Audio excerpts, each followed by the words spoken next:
We're back for a very special episode of Life Aboard the Ark, which is kind of part of our Animal Ark After Dark, where it's more spicy takes about veterinary medicine. So today we're doing hot takes and hot wings, and thanks to Galliprant, they sent us 4 different hot sauces. So we have ranked our spicy vet med hot takes on a level of 1 to 4. And then we went and got a super hot wing for a really spicy hot take. So we're gonna have this hot sauce. We're gonna talk through some spicy hot takes and why they are spicy hot takes. This is Dr. Warden, who you hopefully recognize from the other 2 or 3 episodes he's done at this point. And this is Kai, who is a new vet assistant with us. So thanks for joining us. Oh, yes. She's signed up for a little bit of torture for her. Yeah, but the rule of the game is the first bite has to be without ranch. Yep. Second bite can be with ranch. We'll only make fun of you a little bit if you drink water.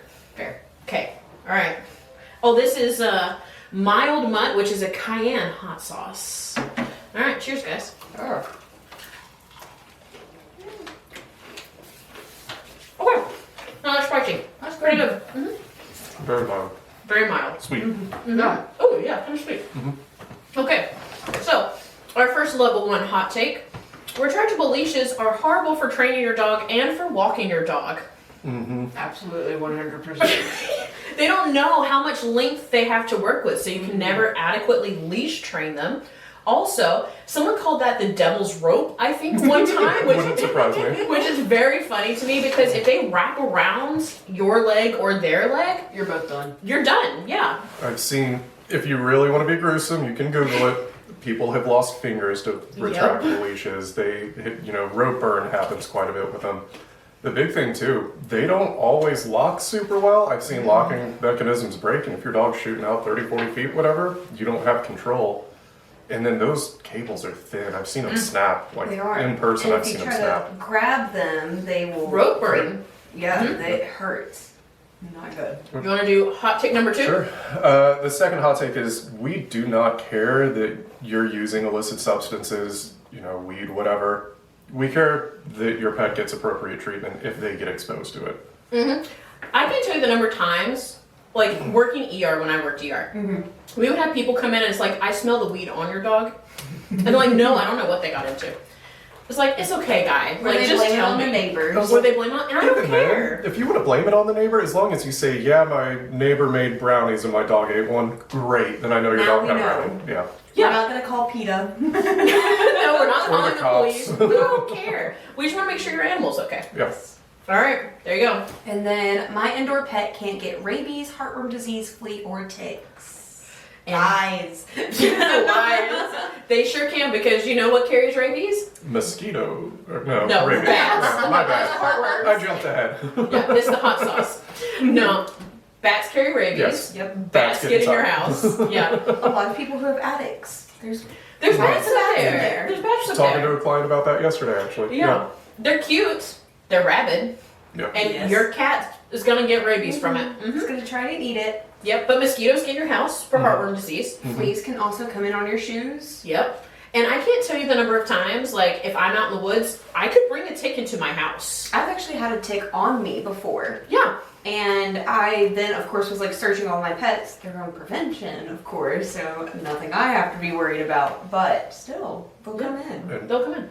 very well related, but quick aside, gated community doesn't make a difference. No. We have heard that before. I live in a gated community and my dog can't get heartworms.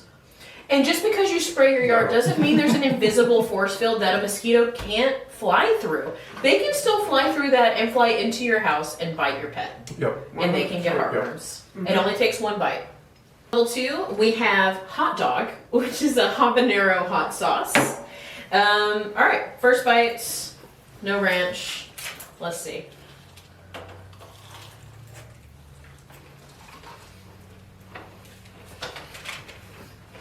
Yeah, a little spicier, Okay. but good. Not bad. Just a shout out to Galliprant. These are good hot sauces. Yeah. No, for real. Yeah, they do a great job. All right, level 2.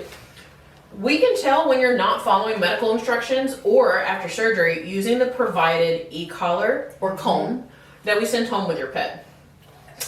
If your pet comes in with a dehisced incision, we know that you're not leaving the e-collar on at home like you're supposed to, or supervising like you're supposed to. Yeah. There'll be times, if we take it off the high motion area like a wrist, a couple sutures pop, that's bound to happen. We get that. But if I'm taking something off the chest and the whole thing is flayed open, Your dog's that been licking that doesn't happen. incision. Yeah, absolutely. Especially like spay incisions. We get those all the time. Yep. All the time. Yep. And when we say keep your pet separate after a spay or neuter, it's because your other pet's gonna lick that incision Yep. open if they don't. Yep. They're weird about it. They're so weird about it. They like nasty things. They do. You want the next one? You make your pet overweight, not the pet's genetics. There are obvious exceptions if your dog is hypothyroid. That is a senior dog thing. Your 2-year-old Shih Tzu does not have hypothyroid disease. Or big bones. Yeah. Or especially labs. Labs are typically always the ones who come in that are overweight, and And it's not cute. Yeah. No, And a lot of it it's too, not it's cute. food guilt. We see people, they have the lab and they're used to feeding that lab a cup and a half twice a day, and that's great. And then they go to the little Chihuahua that doesn't need more than an eighth a cup of food twice a day, and they feel bad that they're not feeding it as much. And that's where it happens. and same with like cats too. Cats, yeah. Your cat doesn't need a cup of food free fed to them a day. That's so And about much 10 food. more like frisky treats and Yeah. everything else. No, it's too much. It's too much for them. No. What you got? I have hypoallergenic and non-shedding breeds are a marketing myth. Every dog sheds. Yes. Every single one. Zolos don't, but they don't have hair to shed. Okay, if they have hair, they shed. Yes. Because personally, I have a Shih Tzu, and he still sheds.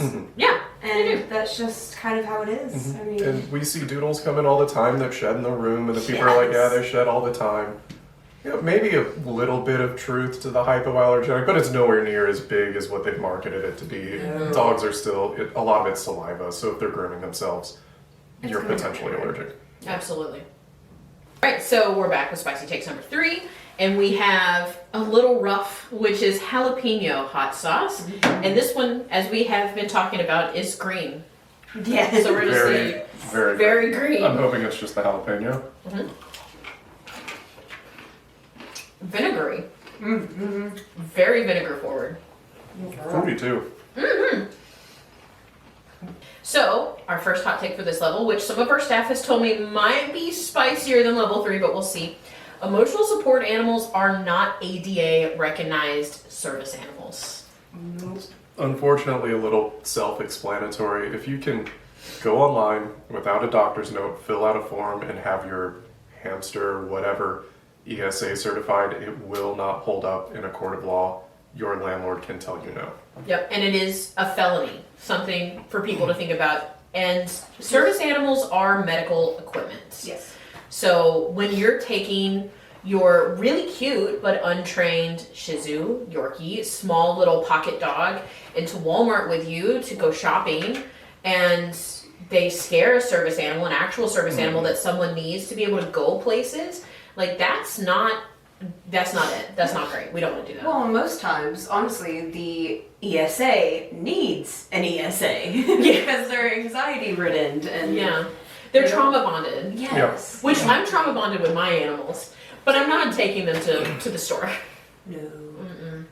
My dog would not do well. So. No. No, not at all. All right. Hot take number 2, your vet staff deserves the same respect that human medical staff gets. And even if you don't believe that for a second, I went to school for 8 years, the same as your MD went to school for 8 years. And I'm going to tack on to that.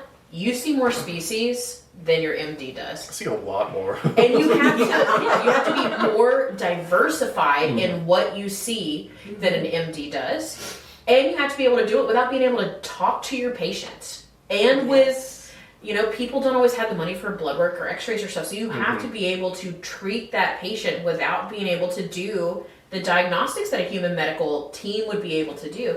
And same thing for our vet assistants and vet techs. They go to the same amount of school, your vet techs do, that RNs do. And they don't specialize. No. They do. And we don't make everything. nearly as much. No, we do not. We don't. But like same things apply, you know, like you're not gonna go to your normal doctor, like your family medicine doctor, and be like, hey, I know you haven't seen me in over a year, but like I need this medication now. Yeah. Or like anything like that. We have to follow the same laws Yes. that Yep. human medical staff follow. So we deserve the same respect that they get. Yeah. Third one is your intact pets do not care if they are related. Welcome to the animal world. They really do not give a crap. We see those accidental litters all the time. That's how inbreeding happens. With genetic issues and everything. No, they do not care. Spay and neuter. Yes. As It's a Bob great Barker idea. said. As Bob Barker would say, spay and neuter your pets. Yes. All right. So we're going to level 4. This is called Howlin' Heat. It is a ghost pepper hot sauce. And as Kai said off camera while we were getting this ready, it has seeds in it. It does. It's gonna be hot. She's a little Oh, nervous you'll be about fine. it. You'll be fine. All right.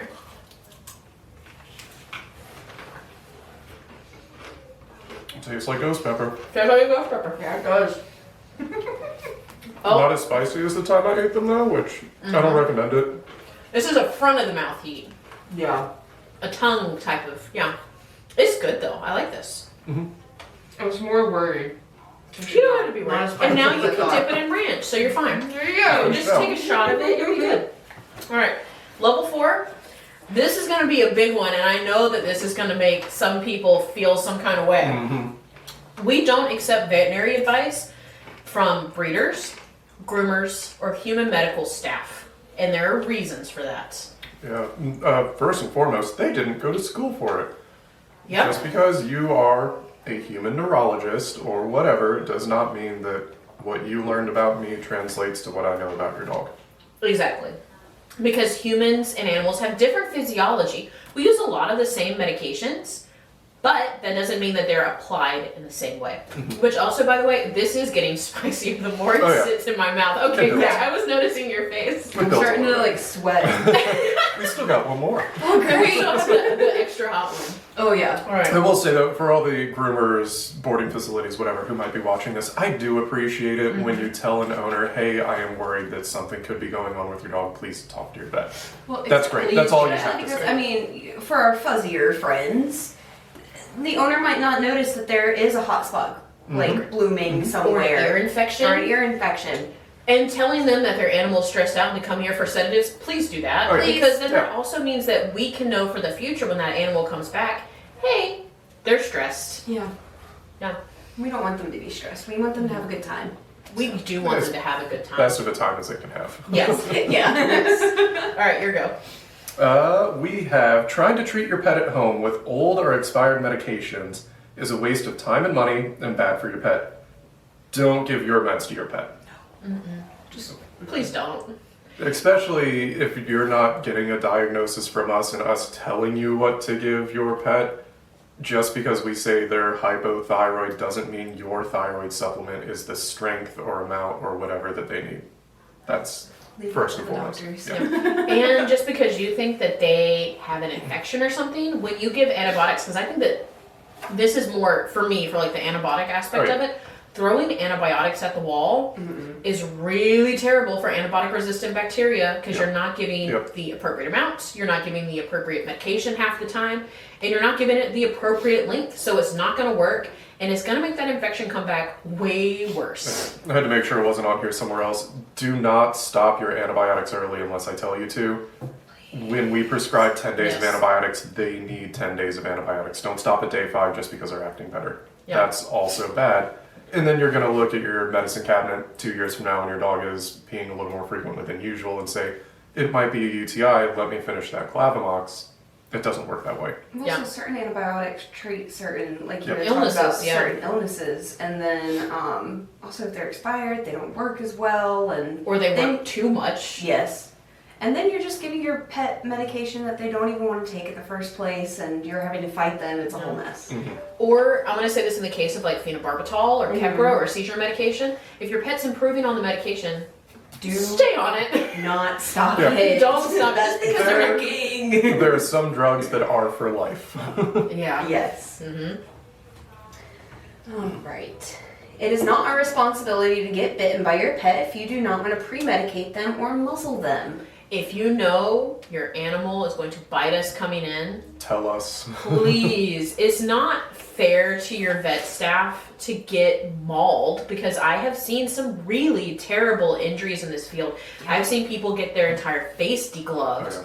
by dogs that they did not know were going to react that way. But then the owner would say, oh yeah, I know that he's really uncomfortable. I wish I would have known that. Because now I've got to go to the hospital Yeah.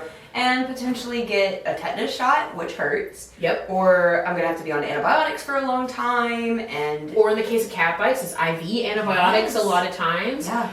And now you're scarred from, like, emotionally scarred, Yeah. traumatized from that experience. But then also, animal control, because we have to report a bite, is going to maybe come and take your animal for quarantine. Yeah. And your animal, the rest of their life, is going to be muzzled or completely sedated for any procedure they have. And that's simply not fair to that animal. No. When we say give medications or use a muzzle or both, is so that they can have a better experience with us. We're trying to make it better for them, better for us. Especially the number one place I'm most likely to get bitten is my hands. Yep. And I had 8 puncture wounds on my first 2 fingers at one point. I had to go to a hand surgeon, thankfully didn't need surgery, but they were worried that it went into the joint, and that would have been career-ending for me, and then you're losing a vet to help care for your pet. Exactly. Yeah, it's not fair.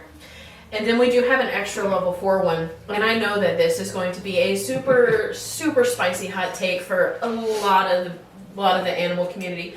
Raw food and expensive food is not necessarily better than normal kibble diet. Feed the animal that's in front of you. If you have the means and you want to spend a bunch of money, that's the more power to you. But that doesn't mean that that food is a great food. We're in the age of marketing where anybody can tell you anything, and if it looks pretty on TikTok or the ad looks really nice, it seems believable, but it not necessarily is. And there are some, we'll say okay, because there's pluses and minuses to every food, but there are some okay raw diets or Yeah. boutique brands or whatever you want to call them. But the World Small Animal Vet Alliance, WSAVA, has guidelines for what makes a well-formulated kibble. They do not say, don't feed kibble A, feed kibble B, but you want to look at both of those kibbles and make sure they're meeting the guidelines. Then you know it was a well-made food and it will be good for your pet. Yes. And talk to a actual veterinary nutritionist. That is a veterinarian who has their doctorate and has gone on to get boarded in nutrition, which is extra school, an extra 2 to 4 years on top of their 8 years of college that they've already done. Just because someone on TikTok says, oh, I know veterinary nutrition, they might have gone to a 20-hour online course or whatever, but that doesn't necessarily mean that they understand the physiology of why that food works. Yeah. And I think one of my favorite things to say to people is, your pug is not a wolf. It doesn't need to just eat ground beef. Yeah. Yeah. He'll do much better on a good kibble diet that's formulated correctly Yeah. for him. Exactly. And very quick sidebar, there have been some foods that have been found to have, I think it's bitartaric acid in them, which are now linked to a new type of bladder stone. Yay! So we got to make smart choices, and those are some of the boutique brands. I'm not going to name brands and shame. It's not why I'm here. But Also, some brands will change their formulas Oh, yeah. without informing bag to bag. clients. And then Yeah. I won't name any brands, but there is one specific brand that is really well known for like helping pets lose weight. And now they've changed their formula. Pets are no longer losing weight, and now they're actually gaining weight due to food. Yeah. And like one of the reasons that we always recommend Hill's Science Diet, Purina, or Royal Canin is because they've been around forever. And they have had veterinary nutritionists that are able to do lifelong studies on animals to prove that their diet does what they say it does. Yes. And we love peer-reviewed research Yes. in the science community. All right, on to our spiciest hot take, I think. All right, so we have our extra hot wing, not sponsored by Galliprant. No. Okay, so we're gonna taste this one and try to get it together, I suppose, and then we'll talk about our spiciest hot take. use that fork for the first time. Because you don't want to rub your eyeballs. Exactly. Yeah.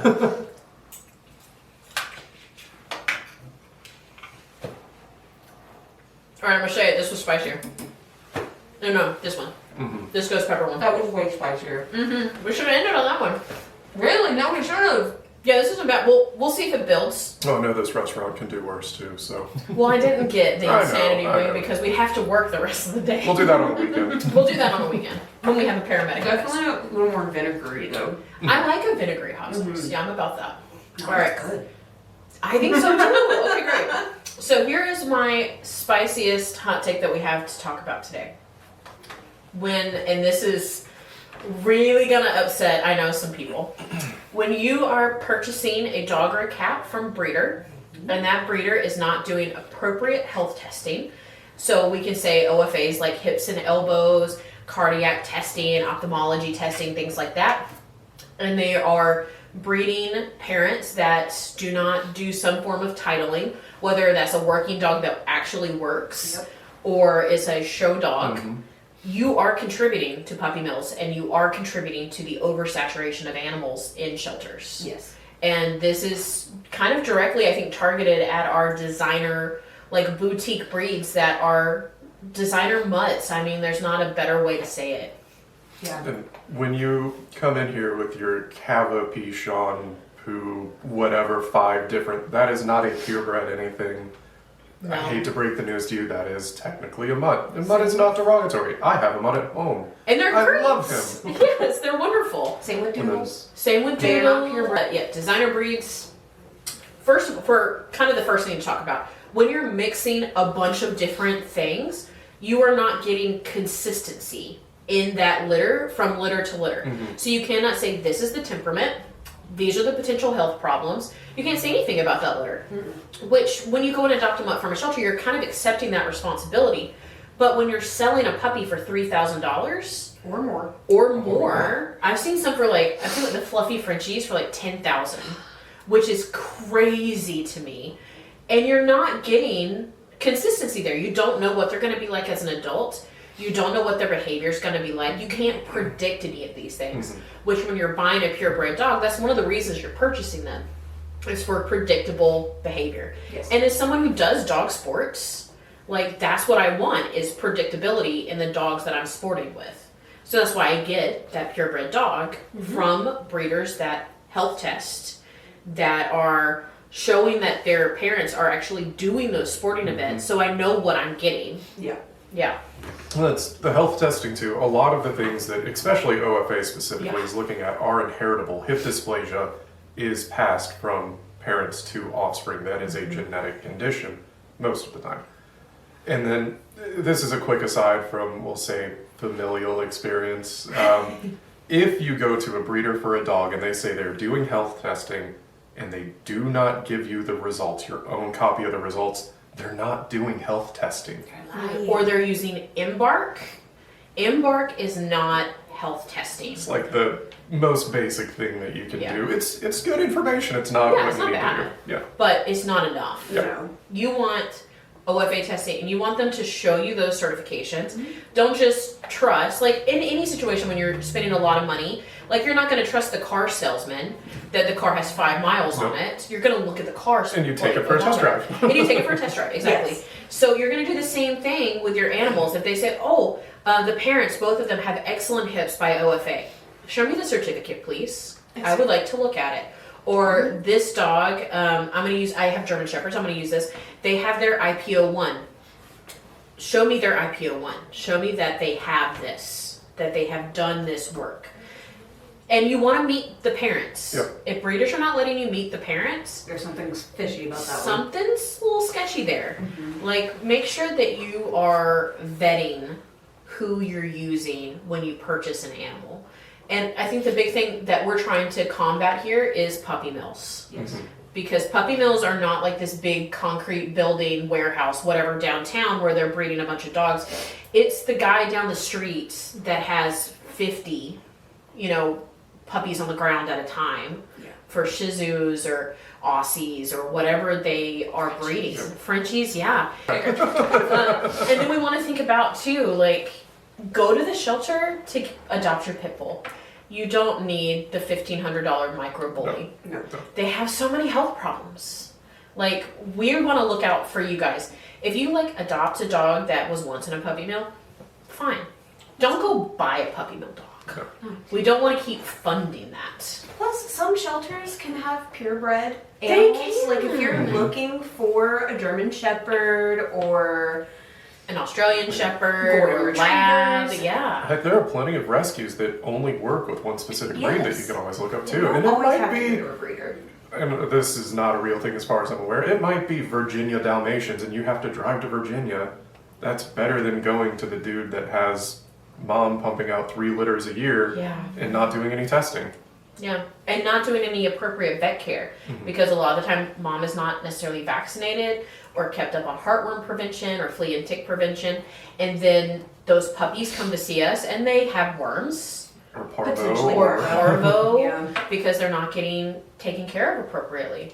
So it is a spicy hot take, but I think it's an important one because I've noticed, at least myself, over the past 5 to 7 years, kind of this explosion of designer mutts. Yes. And if you want a doodle, that's fine. Get a doodle. Go do Adopt you. one. Yeah. Or just get a poodle. That they're Honestly. We love poodles here. If it's Yes. OFA tested. Yes, OFA tested, go get a poodle. Or adopt. yes. Adopt. So, thanks for joining us for Hot Takes and Hot Wings. We're real interested, I think, to see what people think about these hot takes. I do want to know people's opinions. Kind of see what they're thinking. I think it's important to open the discussion because a lot of clients don't know these things. They just think that people are steering them in the right direction because they say they have some form of animal experience and they don't necessarily know.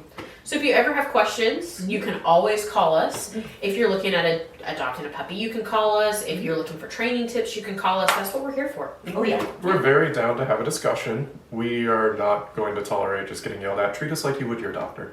Yes, thank you. All right. We'll see everybody on our next episode